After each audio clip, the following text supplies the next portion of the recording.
नमस्कार दोस्तों, मैं अनिकेत आपके लिए लेकर आया हूँ फिर से इकोनॉमिक्स का अगला लेक्चर। और हमने पिछले लेक्चर में जाना था कि नेचुरल रिसोर्सेस क्या होते हैं और अब हम उनके अगले सेगमेंट मानव निर्मित संसाधन और मानव संसाधन की बात करेंगे। तो सबसे पहले हम जानते हैं कि मानव निर्मित संसाधन क्या होंगे। वे संसाधन जो मानव द्वारा निर्मित किए जाते हैं उन्हें हम मानव निर्मित संसाधन के अंतर्गत रखेंगे। हो सकता है आप देखते हैं कि आपके सोशियो कल्चर में बहुत सारी ऐसी चीज़ें होती हैं जो कि विभिन्न व्यक्तियों द्वारा बनाई जा रही होती हैं, और उनमें क्या होता है कि आप नेचुरल रिसोर्सेज का यूज करते हैं और नेचुरल रिसोर्सेज का यूज करने के साथ आप उनसे एक नए तरीके का संसाधन बना लेते हैं। हम एग्जाम्पल के तौर पर बात करते हैं कि किसी कंपनी द्वारा आयरन जो कि आपका नेचर में स्वतंत्र रूप में मिलता है, यानी वह एक प्रकार का नेचुरल रिसोर्स हो जाता है, और उससे कंपनी द्वारा आयरन रॉड तैयार की गई। तो यह आयरन रॉड एक प्रकार का संसाधन बन जाएगा और हम इसे मैन मेड रिसोर्स कहेंगे। लेकिन फिर हम यह भी बात करते हैं कि क्या एक मैन मेड रिसोर्स किसी दूसरे मैन मेड रिसोर्स को जन्म दे सकता है? तो हाँ, दे सकता है, क्योंकि आप अगर देखें तो आयरन रॉड का यूज आप डोर्स में कर सकते हैं, और डोर भी एक प्रकार का मैन मेड रिसोर्स होगा। और इसके बाद आप इसका उपयोग किन्हीं अन्य चीज़ों में कर सकते हैं। तो इस तरह से आप जानते हैं कि एक प्राकृतिक संसाधन को अपना वैल्यू एडिशन करके हम उसमें कुछ वैल्यू एडिशन करते हैं और उसे एक नए संसाधन में बदल देते हैं, तो इसे हम मानव निर्मित संसाधन नाम देते हैं। और किसी एक मानव निर्मित संसाधन का यूज किसी दूसरे मानव निर्मित संसाधन को बनाने में किया जा सकता है, और इन संसाधनों को बनाने में हमें किसकी ज़रूरत पड़ती है? वह है मानव यानी ह्यूमन रिसोर्स की ज़रूरत पड़ती है। तो अब हम बात करते हैं कि ह्यूमन रिसोर्स क्या है आखिरकार। तो हम देखते हैं कि कौशल एवं बुद्धि मानव के गुण हैं, अतः मानव भी एक प्रकार का संसाधन होगा। जैसा कि देखा जाता है कि इंटेलेक्चुअल प्रॉपर्टी यानी बौद्धिक संपदा मानव की अपनी एक संपदा होती है, और वह प्रत्येक व्यक्ति के लिए अलग अलग हो सकती है, और वह व्यक्ति की स्वतंत्रता इच्छाओं के ऊपर डिपेंड करती है कि वह किस हद तक अपनी इंटेलेक्चुअल प्रॉपर्टी को बढ़ा पाता है। तो मानव संपदा के यूज से हमने क्या बनाया है, आप देखते हैं। अगर मैं इसको ह्यूमन इंटेलिजेंस लिख दूं तो ह्यूमन इंटेलिजेंस से आपने AI यानी आर्टिफिशियल इंटेलिजेंस का निर्माण किया है, और इस आर्टिफिशियल इंटेलिजेंस से आप बहुत सारी चीज़ें बना रहे हैं। आप रोबोटिक्स का यूज कर रहे हैं, इसके साथ साथ आप कंप्यूटर्स आदि का भी यूज कर रहे हैं। तो हम देख रहे हैं कि ह्यूमन रिसोर्स ही चीज़ों को उत्पादित करने, डेवलप करने और उन्हें इसके साथ साथ उनकी मूवमेंट में सहायक होता है। तो इसलिए मानव रिसोर्स का हमारी अर्थव्यवस्था में एक बहुत बड़ा योगदान है।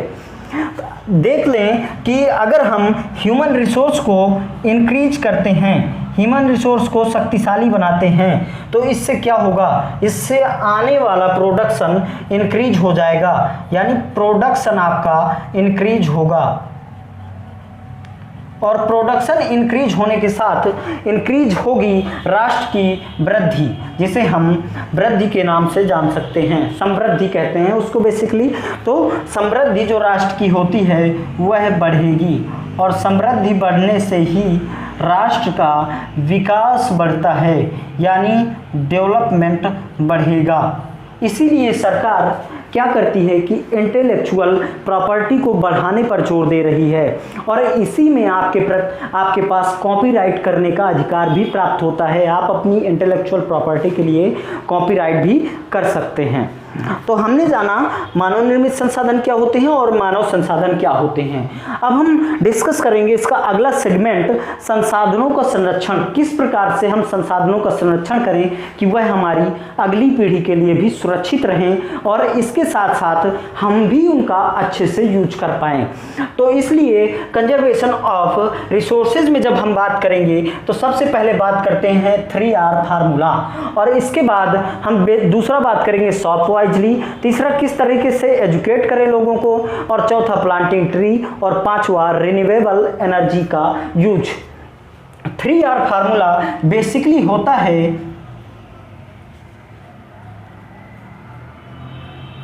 3R, इसका तात्पर्य होता है reduce, reuse and recycle. Reduce, reuse and recycle. Reduce का अर्थ है कि उपभोग को कम करना। रीयूज का मतलब है पुनः प्रयोग करना।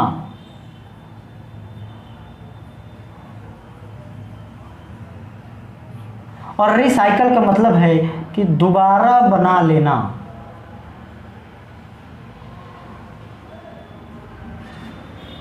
तो यहाँ पर बात की जा रही है कि संसाधनों के उपयोग को सीमित करते हुए हम लोग केवल उन्हीं संसाधनों का उपयोग करें जिनका हमें यूज करना चाहिए, और हम अपनी आवश्यकता से अधिक चीज़ों का यूज ना करें। तो इसे आप रिड्यूस के अंतर्गत रख सकते हैं, यानी आवश्यकता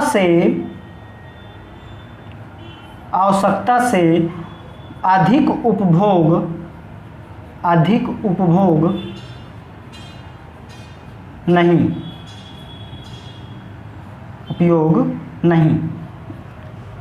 फिर इसके बाद पुनः प्रयोग किस प्रकार कर सकते हैं। कुछ ऐसी चीज़ें होती हैं जिनका आप दोबारा भी यूज कर लेते हैं और दोबारा भी आप उन चीज़ों को अपनी यूज में ला सकते हैं। देखिए हम कैसे बात करते हैं। आप देखते हैं कि एक पेप्सी की बॉटल आती है, और पेप्सी की बॉटल का आप एक बार यूज करने के बाद आप उसे, कुछ इस तरीके की बॉटल रहती है, और उस बॉटल को यूज करने के बाद आप उसे फेंक देते हैं।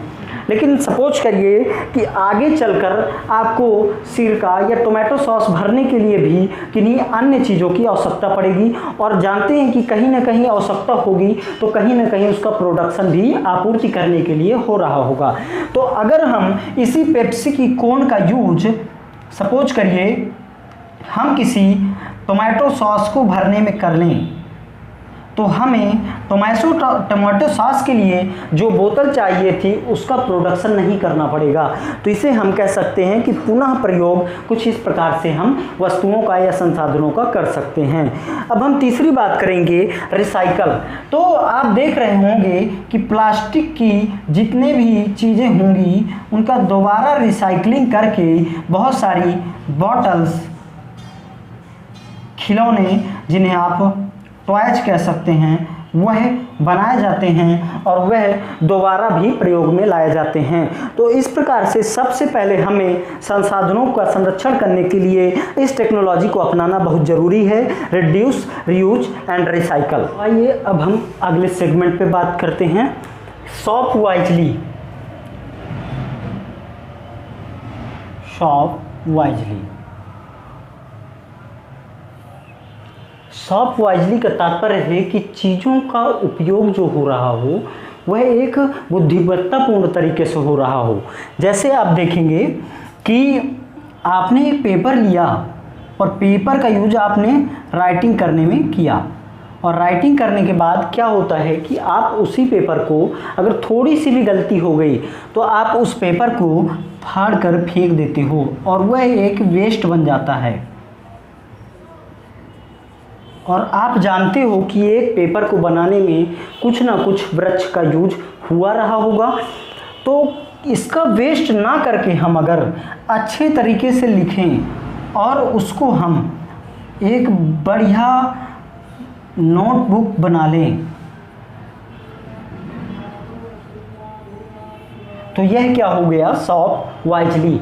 इसके अलावा आप देखते हैं कि विभिन्न शॉप जो कि आयरन कटिंग या फिर डायमंड कटिंग या फिर अदर कटिंग से जुड़ी होती हैं, उनमें बहुत सारे धातु के टुकड़े रद्दी के भाव में बेच दिए जाते हैं या फेंक दिए जाते हैं। और उन फेंके हुए टुकड़ों का आप दोबारा यूज तभी कर सकते हैं जब आप उन्हें दोबारा रिसाइकल करें। तो क्यों ना कुछ इस प्रकार से वाइजली उसकी कटिंग की जाए कि उसका उसी समय उपभोग हो सके, और उसमें जो हमें रिसाइकलिंग के लिए अलग से कुछ संसाधनों का, जैसे कि मशीनों का यूज करना पड़ेगा, लाइट का यूज करना पड़ेगा, उसका खर्च बच जाएगा। तो शॉपिंग वाइजली के अंतर्गत यह कुछ एग्जाम्पल आएंगे। अब हम तीसरी बात करते हैं कि एजुकेशन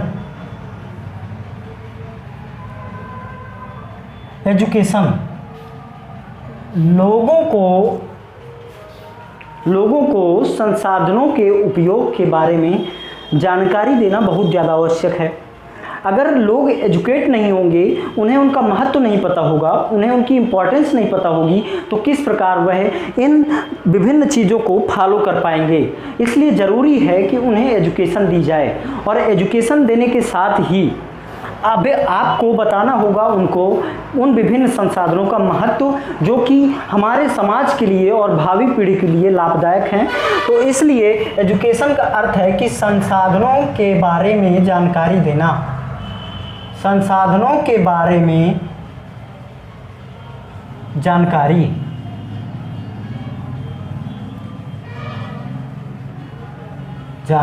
देना। एजुकेशन का मुख्य लक्ष्य क्या हो। और फिर अगली हम बात करेंगे प्लांटिंग ट्रीज। आप देखते हैं कि आपका भूमि संसाधन, लैंड रिसोर्स और लैंड रिसोर्सेस का बहुत ज़्यादा वेस्टेज किया जा रहा है, और लैंड रिसोर्सेज वेस्ट हो रही हैं। कारण यह है कि आप उसमें विभिन्न प्रकार की प्लास्टिक और ऐसे बहुत सारी चीज़ें आप उसमें कर रहे हैं, और जिसके कारण खनन कर रहे हैं आप, तो उसके कारण लैंड रिसोर्सेज में लॉस हो रहा है। और उस लैंड रिसोर्सेज के लॉस को हमें मेंटेन करने के लिए प्लांटिंग ट्री यानी ट्री प्लांट करने चाहिए। इसके साथ साथ आप जानते हैं कि ट्रीज एयर प्यूरिफिकेशन का भी काम कर रहे हैं। तो एयर प्यूरिफिकेशन के लिए भी आप ट्रीज की प्लांटिंग करें, ताकि ट्रीज की प्लांटिंग के बाद आपको O2 मिल सके, और इसके साथ साथ CO2 जो ग्लोबल वार्मिंग के लिए उत्तरदायी है, उसका भी अवशोषण हो सके। तो हमने जाना 4 सेगमेंट के बारे में। अब 5वां सेगमेंट हम जानेंगे रिन्यूएबल एनर्जी।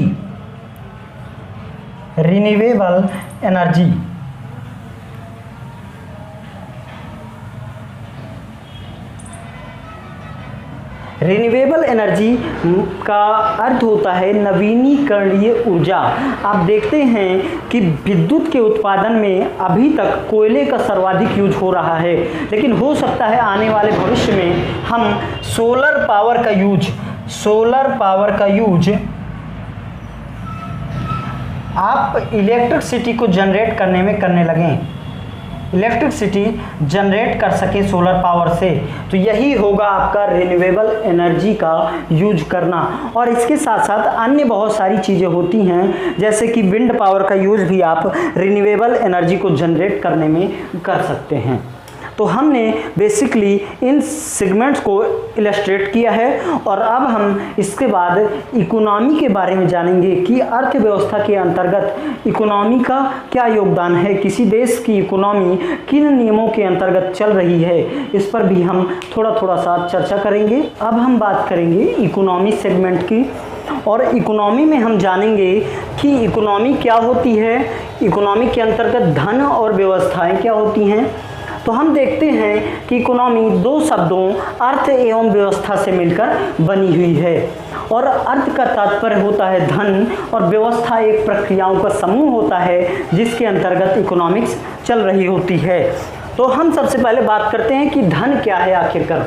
तो धन पर जब हम बात करेंगे तो कोई भी भौतिक संसाधन जो मानवीय आवश्यकता की पूर्ति करता है, उसे आप धन के अंतर्गत रख सकते हैं। जैसा कि रुपया पैसा मीन्स आपके कॉइन्स हो सकते हैं या आपकी नोट्स हो सकती हैं। इसके अलावा संपत्ति में चल एवं अचल दोनों प्रकार की संपत्ति आएगी। इसके अलावा आप द्रव्य और अन्य पदार्थ, जैसे द्रव्य के अंतर्गत धातुएं, इसके अलावा बहुमूल्य हीरा, इस तरीके से प्लेटिनम वगैरह सब कुछ इसके अंतर्गत आ जाएगा। और धन एक बहुत ब्रॉड रेंज की परिभाषा बन जाती है। अब हम जानेंगे कि धन का स्वरूप क्या होता है। धन का स्वरूप,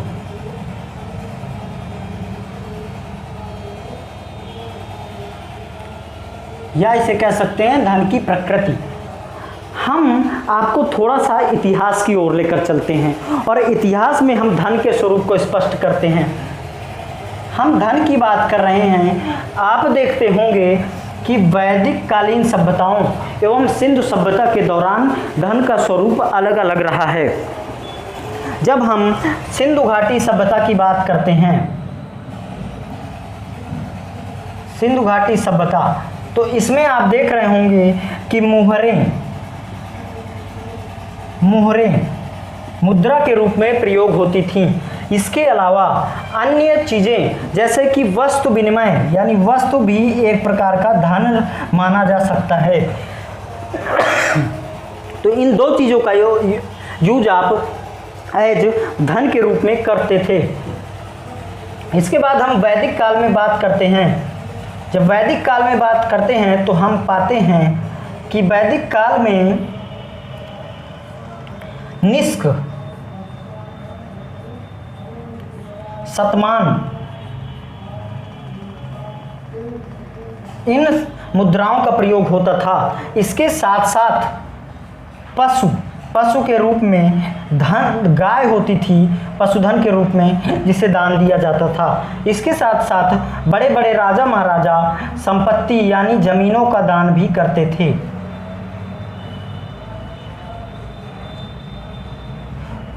तो आपने देखा कि इसमें सिक्के भी शामिल हैं, इसमें पशु भी शामिल है और इसमें संपत्ति भी शामिल है। अब हम देख रहे हैं कि इसके थोड़ा सा आगे जाते हैं और मौर्यन पीरियड की आप बात करते हैं। और मौर्य पीरियड में आपको पण मुद्राएं, इसके साथ साथ कुछ आहत मुद्राएं भी आपको मिलती हैं।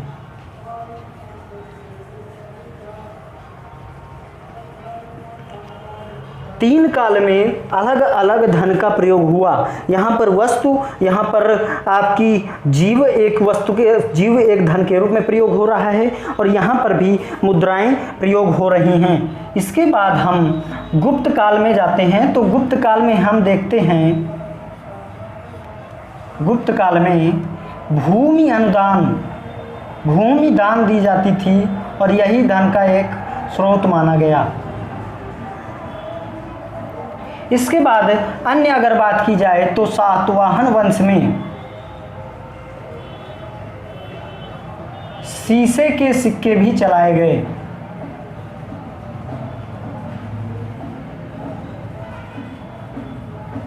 शीशे के सिक्के चलाए गए। और इसके आगे अगर हम मुगल साम्राज्य की बात करते हैं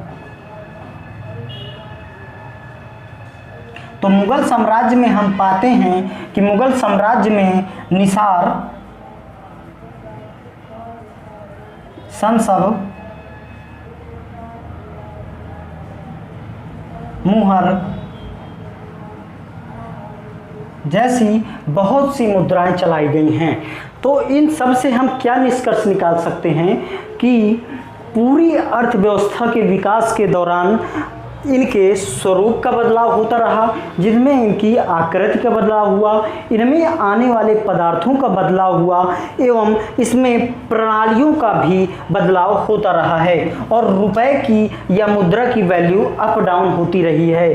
तो तीन इनसे टर्म निकल कर आते हैं। पहला, इसके पदार्थ का बदलाव होता था, पदार्थ का बदलाव, स्वरूप का बदलाव हुआ है,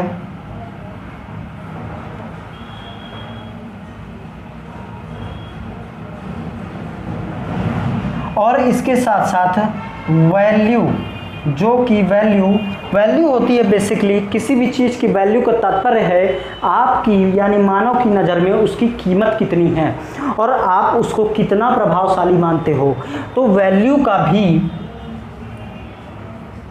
बदलाव यहाँ पर होता नज़र आ रहा है। और आजकल की अर्थव्यवस्था में आप देख रहे होंगे कि किस तरीके से मुद्रा चेंज हो रही है। इसके पहले 500 के दूसरे नोट चल रहे थे और आज 500 के दूसरे नोट प्रयोग में आ गए हैं। इससे पहले 50 और 20 के भी दूसरे नोट चल रहे थे और आज दूसरे नोट यूज में हैं। आप देख रहे होंगे कि कुछ समय पहले तक 1 रुपए के छोटे नोट बहुत अधिक मात्रा में मिलते थे, लेकिन आज वो है कम मात्रा में मिल रहे हैं। तो इसका मतलब है कि लोगों के बीच जो है वो इसके महत्व का भी बदलाव आ रहा है। लोग बड़ी नोटों को ज़्यादा बदलाव दे रहे हैं और इसकी अपेक्षा जो छोटी नोटें हैं उनको कम प्रेफरेंस दे रहे हैं। इसके अलावा आप देख रहे होंगे कि आजकल के समाज में गोल्ड, सिल्वर और इसके साथ साथ आपका डायमंड, इन सब की वैल्यू भी बढ़ रही है। और इसके साथ साथ आजकल आप देखेंगे कि किसी भी व्यक्ति की अर्थव्यवस्था का सूचक उसके गहने, उसके आभूषण या फिर उसके अंतर्गत जो संपत्ति आती है वह बन रही है। तो यानी धन का स्वरूप जो है वह हर अर्थव्यवस्था के क्षेत्र में बदल बदल कर प्रयोग हुआ है। तो अब हम बात करेंगे कि व्यवस्थाएं क्या होंगी, व्यवस्थाएं किस प्रकार बदलती हैं, अलग अलग समयांतराल में व्यवस्थाओं का चेंज किस प्रकार होता है। तो देखिए भाई, होता क्या है कि जो भी व्यवस्था अर्थ से संबंधित होगी उसे आप अर्थव्यवस्था का नाम देते हैं और अर्थव्यवस्था को आप आर्थिक प्रणाली के नाम से भी जान सकते हैं। जब हम बात करते हैं कि किसी समाज या भौगोलिक क्षेत्र के अंदर, किसी समाज या भौगोलिक क्षेत्र के अंदर उत्पादन, संसाधनों के प्रबंधन, वस्तु एवं सेवाओं के वितरण से जुड़ी हुई कोई व्यवस्था होती है तो उसे हम आर्थिक व्यवस्था कहते हैं। देखते हैं कि भौगोलिक क्षेत्र क्या होगा। तो भौगोलिक क्षेत्र को जब हम देखेंगे, भौगोलिक क्षेत्र, तो यह भौगोलिक क्षेत्र एक छोटे से छोटा क्षेत्र लेकर मीन्स लिमिटेड क्षेत्र हो सकता है, मतलब छोटा क्षेत्र हो सकता है, या फिर एक ब्रॉड क्षेत्र हो सकता है, ब्रॉड एरिया हो सकता है। लिमिटेड के अंतर्गत आप घर की अर्थव्यवस्था को भी आप इसी के अंतर्गत रख सकते हैं, यानी आप होम इकोनॉमी जो होती है वह भी इसके अंतर्गत आ सकती है और ब्रॉड के अंतर्गत आप वर्ल्ड इकोनॉमी या किसी कंट्री विशेष की इकोनॉमी को रख सकते हैं।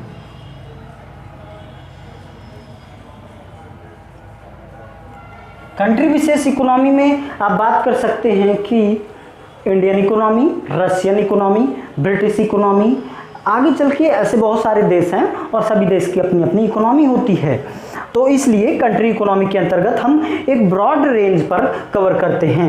जब हम बात करेंगे उत्पादन, तो उत्पादन में आपके देश के अंदर बहुत सारी फैक्ट्रीज लगी होती हैं और वह फैक्ट्रीज किन्हीं संसाधनों का उत्पादन कर रही होती हैं और उत्पादन के फलस्वरूप जो प्रोडक्ट बनता है, जो प्रोडक्ट बनेगा उसका वह क्या हो जाएगा, आपका कुछ संसाधन ही बनाए जाएंगे और वे संसाधन आगे चल के कंजम्पशन में उपयोग हो जाएंगे, कंजप्शन में उपयोग हो जाएंगे।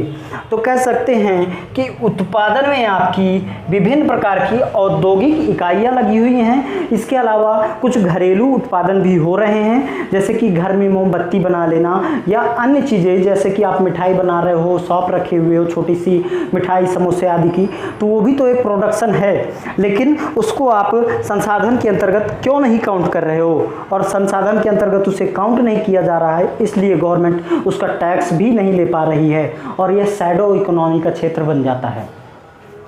अब हम बात करेंगे कि संसाधनों का प्रबंधन। संसाधनों के प्रबंधन के अंतर्गत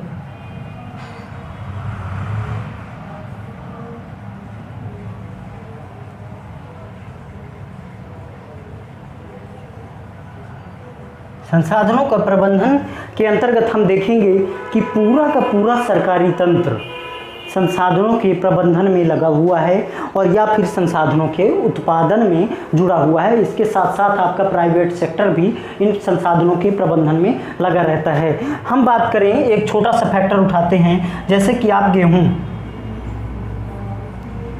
और इस गेहूं को आप लोग बेचकर FCI जो कि इन खाद्यान्नों का संरक्षण कर रहा है, इनका प्रबंधन कर रहा है, FCI के अंतर्गत बने हुए गोदामों में आप भर देते हैं। इसके अलावा सरकारी तंत्र के अंतर्गत बहुत सारे ऐसे बोर्ड बने हुए हैं जो कि संसाधनों का प्रबंधन कर रहे हैं। खनन विभाग के लिए अलग बोर्ड, शिक्षा विभाग के लिए अलग बोर्ड, राष्ट्रीय राजमार्ग प्राधिकरण अलग से बना हुआ है। और तो इस प्रकार विभिन्न प्रकार के विभाग बने हुए हैं और इसके अलग अलग मंत्रालय भी हैं जो कि संसाधनों के प्रबंधन में लगे हुए हैं। अब हम बात करते हैं कि वस्तु एवं सेवाओं का वितरण किस प्रकार होता है। वस्तु एवं सेवा वितरण,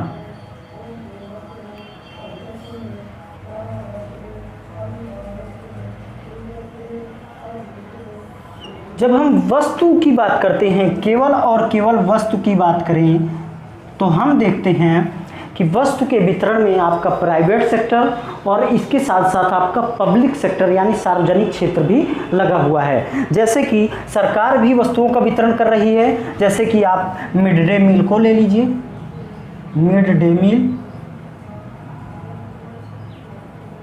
जैसे कि आप राशन को ले लीजिए जो कि आपको दिया जा रहा है। इसके साथ साथ अब प्राइवेट सेक्टर की बात करते हैं, तो प्राइवेट सेक्टर जैसे कि आप देख रहे होंगे फ्लिपकार्ट कंपनी आपकी डोर स्टेप तक ही डिलीवरी दे रही है। तो इसका मतलब है कि वह भी वस्तुओं का वितरण कर रही है और वह भी उसके अंतर्गत कर्मचारी लगे हुए हैं और वह सेवा दे रहे हैं आपको। तो यानी फ्लिपकार्ट जैसी कंपनियां, फ्लिपकार्ट जैसी कंपनी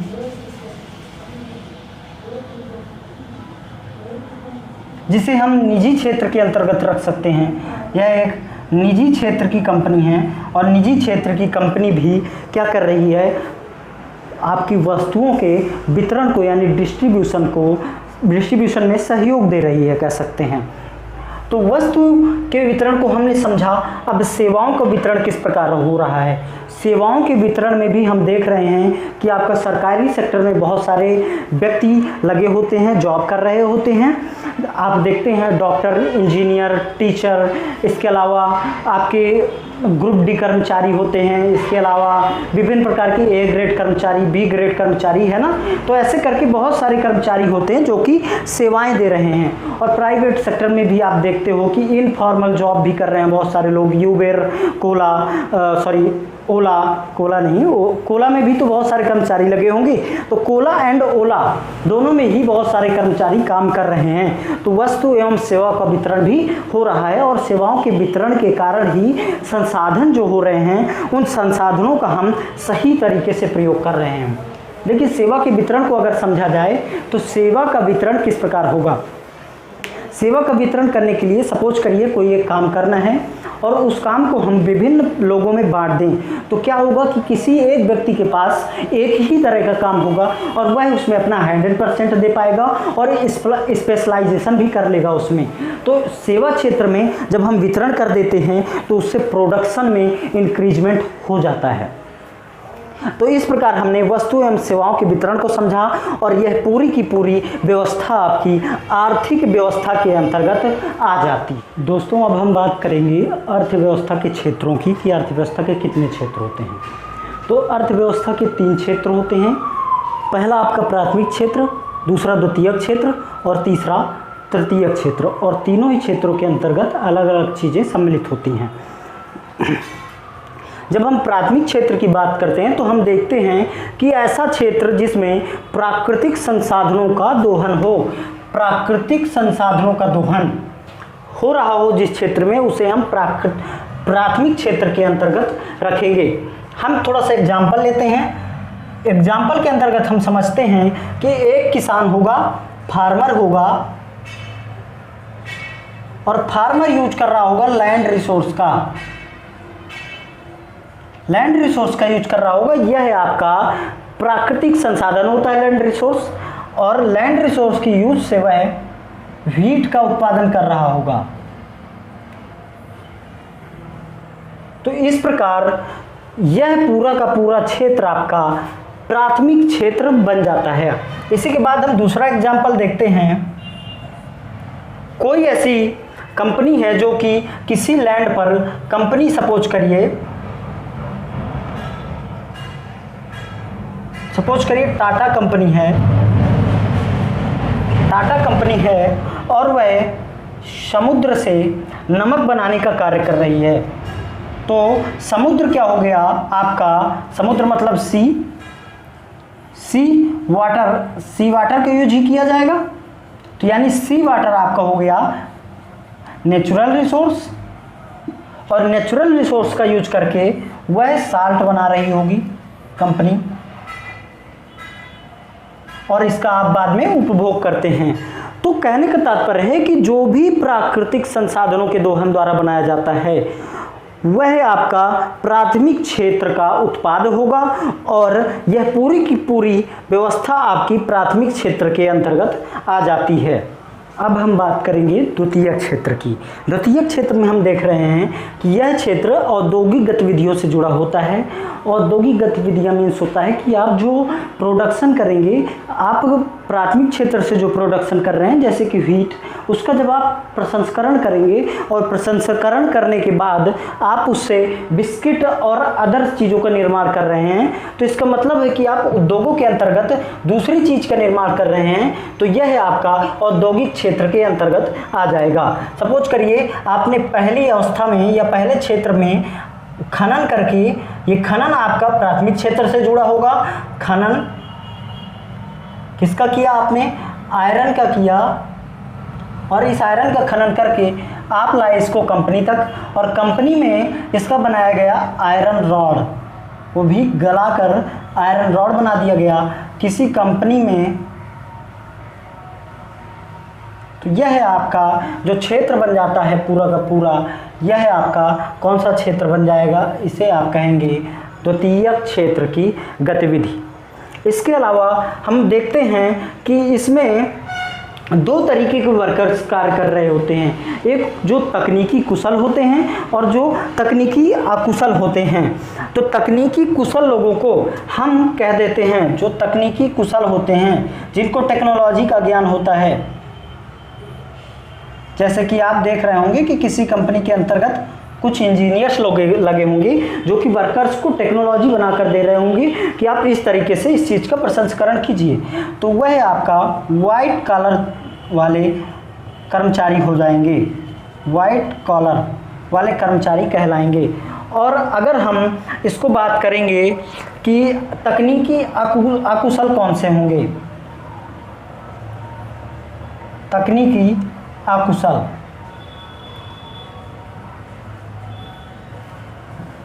तो आप सब जानते हो कि हमारे गांवों से या हमारे शहरों से बहुत सारे ऐसे बच्चे होते हैं या फिर बहुत सारे ऐसे लोग होते हैं जो कि अपने संसाधनों के अभाव में किसी अन्य स्थान पर जाकर वर्क करने लगते हैं, और वर्क करने के दौरान वह अशिक्षित होते हैं, इसलिए वह कम स्टाइपेंड पाते हैं। तो हम कहते हैं कि उन कर्मचारियों को तकनीकी अकुशल कर्मचारियों के अंतर्गत रखा जाएगा, और तकनीकी अकुशल जो कर्मचारी होते हैं उन्हें हम ब्लू कॉलर वाले कहते हैं, ब्लू कॉलर वाले कर्मचारी कहते हैं, और इस जॉब को हम ब्लू कॉलर जॉब के नाम से जानते हैं।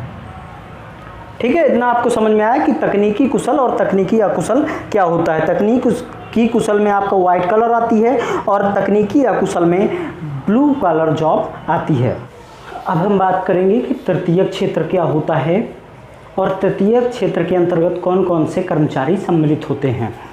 जब हम देखते हैं कि तृतीयक क्षेत्र यानी टर्शियरी क्षेत्र कह सकते हैं इसको, तो इस क्षेत्र के अंतर्गत सेवा से जुड़े हुए लोग, सेवा से जुड़े लोग कार्य कर रहे होते हैं।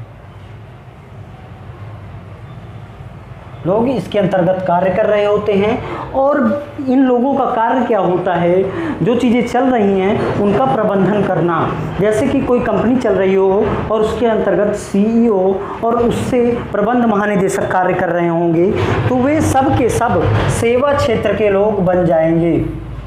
और इसके अलावा आप देखते हैं कि सूचना प्रौद्योगिकी यानी मोबाइल आधारित या लैपटॉप आधारित कुछ क्लासेस चलती हैं, ऑनलाइन क्लासेस चलती हैं, तो वह भी आपकी इसी सेवा क्षेत्र के अंतर्गत आ जाएंगी। इसके अलावा गवर्नमेंट के अंतर्गत आप देखते हैं कि भारतीय प्रशासनिक सेवा, आपकी भारतीय प्रशासनिक सेवा, यह भी एक सेवा क्षेत्र के अंतर्गत आएगी। इसके अलावा सेवा क्षेत्र के अंतर्गत हमारे जो विदेशों में कुछ लोग कार्य कर रहे हैं, सेवाएं दे रहे हैं विदेश में अपनी, वह भी सेवा क्षेत्र के अंतर्गत आ जाएगा।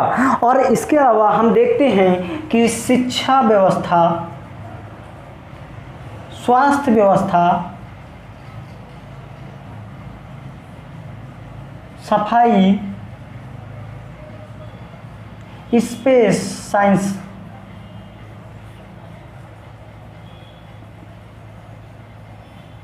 और ऐसे बहुत सारी चीज़ें हैं जिन पर आपके सेवा क्षेत्र के जुड़े लोग कार्य कर रहे होंगे और इन्हें सेवा क्षेत्र के कर्मचारी कहे जाएंगे। तो इस प्रकार सेवा क्षेत्र एक बहुत ही विस्तृत क्षेत्र है और यही मानव संसाधन का सर्वाधिक यूज इसी पर हो रहा होता है। और अगर आप देखेंगे तो सेवा क्षेत्र के अंतर्गत इन लोगों को जो उच्च पदों पर आसीन रहते हैं और संगठित रूप से किसी कंपनी का प्रबंधन करते हैं या नियंत्रण कर रहे होते हैं, उन्हें आप गोल्ड कॉलर जॉब के अंतर्गत रखेंगे, जो आपका उच्च पदों द्वारा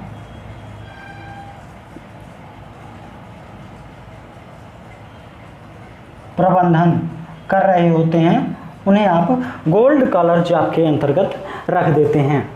तो हमने जाना कि तृतीय क्षेत्र के अंतर्गत सेवा क्षेत्र से जुड़े हुए कर्मचारी आते हैं और उस जॉब को हम जो उच्च पदों पर आसीन लोग प्रबंधन कर रहे होते हैं उसे हम रेड कॉलर जॉब कहते हैं। इसके अलावा हमने ब्लू कॉलर जॉब के बारे में जाना है और वाइट कॉलर जॉब के बारे में जाना है। अब हम बात करेंगे कि अन्य जॉब्स कौन सी होती हैं। तो एक होती है आपकी रेड कॉलर जॉब और ब्लैक कॉलर जॉब, इसके साथ साथ grey collar job, pink collar job, green collar job और ओपन कॉलर जॉब।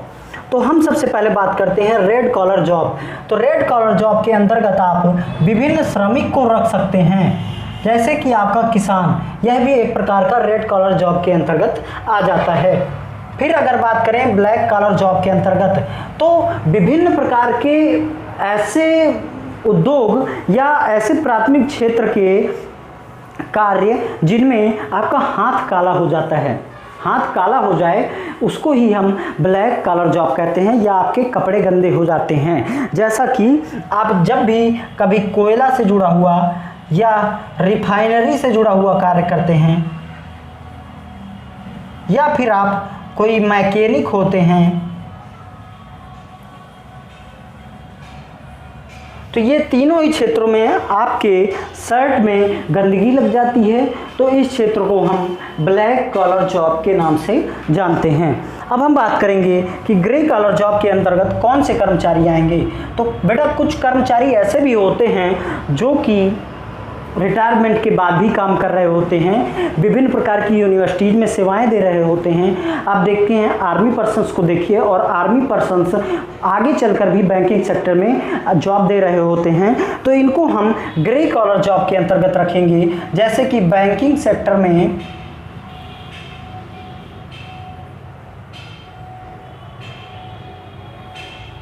रिटायरमेंट के बाद भी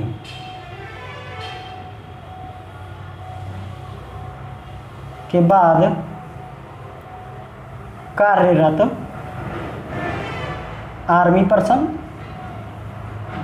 एंड अदर भी ऐसी बहुत सारी चीज़ें होती हैं, जैसे कि आपकी मैंने बताया कि शिक्षा व्यवस्था में भी बहुत सारे ग्रे कॉलर जॉब के पर्सन्स आपको मिल जाएंगे। फिर हम बात करते हैं पिंक कॉलर जॉब की। तो ये जॉब कुछ इस प्रकार की होती हैं जिनमें आपको कम आय प्राप्त होती है। जैसे कि आप संविदा पर कार्यरत कर्मचारी, उसको कम आय प्राप्त होती है, तो वह आपका पिंक कॉलर जॉब के अंतर्गत आ जाएगा। इसके अलावा इनफॉर्मल जॉब जो होती हैं, जैसे कि विभिन्न प्रकार की कंपनियों में डिलीवरी बॉय, ये सब भी आपके पिंक कॉलर जॉब के अंतर्गत आएंगे। ग्रीन कॉलर जॉब में पर्यावरण क्षेत्र से जुड़े हुए अगर कुछ कर्मचारी, पर्यावरण क्षेत्र से जुड़े लोग इस जॉब के अंतर्गत आ जाएंगे। अब देखते हैं कि ओपन कॉलर जॉब कौन कौन से होते हैं। ओपन कॉलर जॉब यानी खुली कॉलर वाली जॉब्स। तो आप देखते हैं कि आपको लॉकडाउन के दौरान बहुत सारे ऐसे कर्मचारी रहे हैं कंपनियों के, जो कि घरों में बैठकर भी कंपनी का कार्य करते रहे हैं और कंपनी का कार्य सकुशल ढंग से चलता रहा है। तो इन्हें सब पूरे के पूरे क्षेत्र को, यानी घर से बैठकर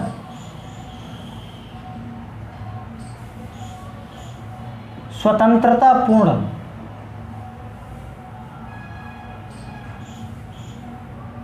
जो जॉब्स हो रही हों, उन्हें आप ओपन कॉलर जॉब के अंतर्गत रखेंगे, जिनमें आपके ऊपर कोई भी बाउंडेशन नहीं होगा। उन जॉब को आप ओपन कॉलर जॉब के अंतर्गत रख सकते हैं। मतलब सिचुएशनल बाउंडेशन नहीं होता है, लेकिन आपके ऊपर कुछ ना कुछ बाउंडेशन होता है कि आपको यह कार्य करना होता है। तो हमने इन सभी प्रकार की जॉब्स के बारे में जाना, red collar, black collar, grey collar, pink collar, green collar, open collar, white collar, blue collar and gold collar. तो आइए अब हम बात करते हैं अर्थव्यवस्था के वर्गीकरण की, क्लासिफिकेशन ऑफ इकोनॉमिक्स, जिसमें हम जानेंगे कि राज्य के हस्तक्षेप के आधार पर कौन सी अर्थव्यवस्थाएं होती हैं और डेवलपमेंट के आधार पर कौन सी अर्थव्यवस्थाएं होती हैं। तो हम जब देखते हैं तो राज्य के हस्तक्षेप के आधार पर इंटरफेरेंस के अनुसार पूंजीवादी, समाजवादी और मिश्रित अर्थव्यवस्थाएं होती हैं, जबकि विकास के आधार पर विकसित, विकासशील एवं अल्प विकसित अर्थव्यवस्थाएं होती हैं। तो हम चर्चा करते हैं सबसे पहले राज्य के इंटरफेयर के अनुसार कौन कौन सी अर्थव्यवस्थाएं होती हैं। पूंजीवादी अर्थव्यवस्था, समाजवादी,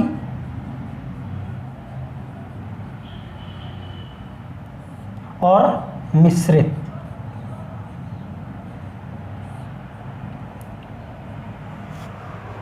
इन तीनों में ही सबसे ज़्यादा जरूरी क्या होता है? Production, distribution and regulation.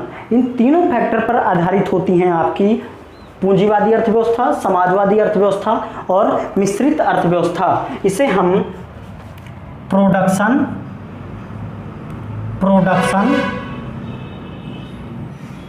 Distribution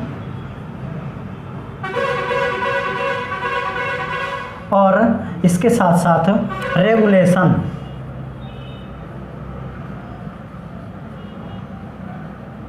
in तीनों फैक्टर्स पर आधारित होगी।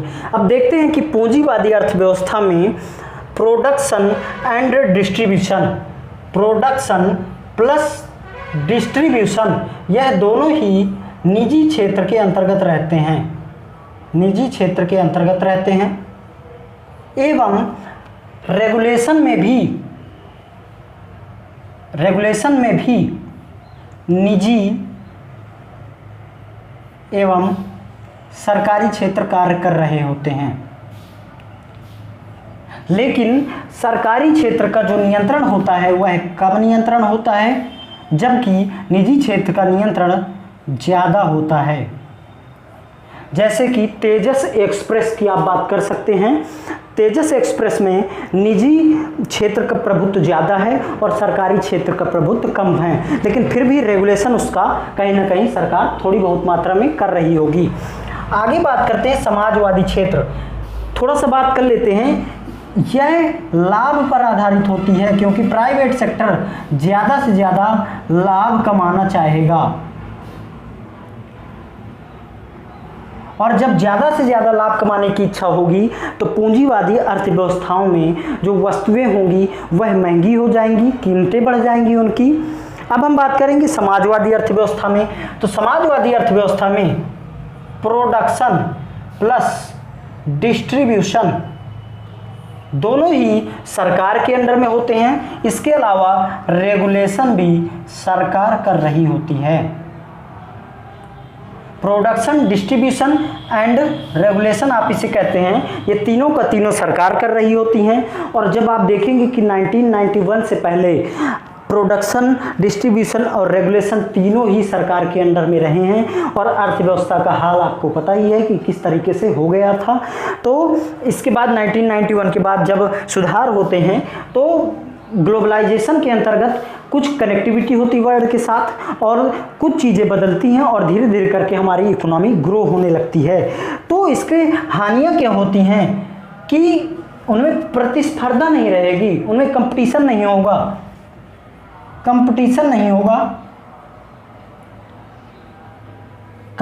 नहीं होगा और जिसके कारण प्रोडक्ट की जो क्वालिटी होगी वो नीचे गिर जाएगी।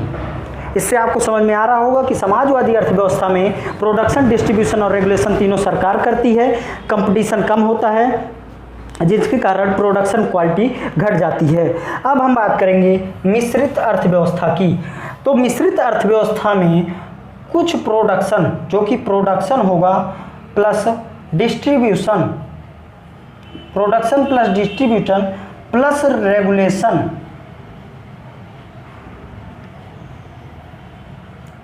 प्रोडक्शन, डिस्ट्रीब्यूशन और रेगुलेशन तीनों ही निजी क्षेत्र और सरकारी क्षेत्र दोनों मिलकर कर रहे होते हैं। कहीं पर निजी क्षेत्र ज़्यादा आवश्यक हो जाता है तो वहाँ निजी क्षेत्र प्रोडक्शन कर रहा है और कहीं कहीं सरकारी क्षेत्र ज़्यादा हो जाता है ज़रूरी, इसलिए सरकारी क्षेत्र भी वहाँ पर अपना नियमन करता है और प्रोडक्शन करता है। जैसे कि आप देख रहे होंगे कि पीडीएस सिस्टम कुछ इसी प्रकार का सिस्टम है। मिश्रित अर्थव्यवस्था में पीडीएस सिस्टम शामिल हो जाता है और इसके साथ साथ अगर आप देखेंगे तो पीडीएस के अंतर्गत भी आपको अनाज मिल सकता है और आप मंडियों से भी अनाज खरीद सकते हैं, आप बाज़ारों से भी अनाज खरीद सकते हैं। तो यानी बाज़ार प्लस आपकी सरकार, ये दोनों मिलकर जब किसी निश्चित अनुपात में कार्य कर रहे होते हैं तो इसको हम मिश्रित अर्थव्यवस्था का नाम दे देते हैं। तो इस प्रकार हमने पूंजीवादी अर्थव्यवस्था को जाना, समाजवादी अर्थव्यवस्था को जाना और मिश्रित अर्थव्यवस्था को हमने जाना। अब हम विकास के आधार पर बात करेंगे कि अर्थव्यवस्थाएं कितने प्रकार की होती हैं। विकास के आधार पर अगर हम देखें तो विकसित, फिर होगी विकासशील,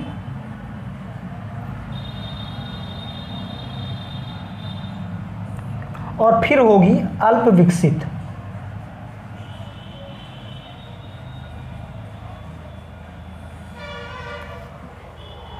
विकसित, विकासशील और अल्प विकसित, हमने तीनों ही क्षेत्र आपको बताए हैं। प्राथमिक क्षेत्र भी बताया है, द्वितीयक क्षेत्र भी बताया है और तृतीयक क्षेत्र भी बताया है। अब हम थोड़ा सा उन्हीं पे डिस्कस करेंगे। मैं उसको प्राथमिक क्षेत्र को P से डिनोट करता हूँ, द्वितीयक क्षेत्र को S से डिनोट करता हूँ यानी सेकेंडरी क्षेत्र, और तृतीयक क्षेत्र को T से डिनोट करता हूँ जिसे हम प्राथमिक, द्वितीयक और तृतीयक क्षेत्र कह सकते हैं। तो विकसित अर्थव्यवस्था में प्राथमिक क्षेत्र का योगदान कम होता है, प्राथमिक क्षेत्र का योगदान कम होता है एवं इस सर्विस क्षेत्र और सेकेंडरी क्षेत्र जिसे हम औद्योगिक क्षेत्र कहते हैं, इसका योगदान ज़्यादा होता है। और इस प्रकार की अर्थव्यवस्था को हम विकसित अर्थव्यवस्था कहते हैं। हम इसे यहाँ पर हिंदी में थोड़ा सा लिख देते हैं। प्राथमिक क्षेत्र, प्राथमिक, द्वितीयक एंड तृतीयक। प्राथमिक क्षेत्र का योगदान डाउन होता है, द्वितीयक एवं तृतीयक क्षेत्र का योगदान अप होता है। तो इसको कह सकते हैं विकसित अर्थव्यवस्था। अब बच्चा हम बात करेंगे विकासशील अर्थव्यवस्थाओं की। तो विकासशील अर्थव्यवस्थाएं क्या होती हैं? ऐसी अर्थव्यवस्थाएं जो कि प्राथमिक क्षेत्र से द्वितीयक एवं तृतीयक क्षेत्रों की ओर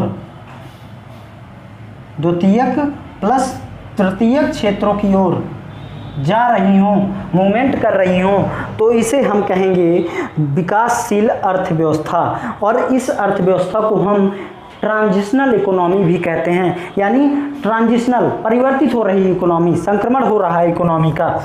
तो फिर हम बात करेंगे अल्प विकसित अर्थव्यवस्था की, ऐसी अर्थव्यवस्था जिसमें कि प्राथमिक क्षेत्र का योगदान अधिक होता है, प्राथमिक क्षेत्र ज़्यादा होता है और द्वितीयक एवं तृतीयक क्षेत्रों का योगदान, द्वितीयक और तृतीयक क्षेत्रों का योगदान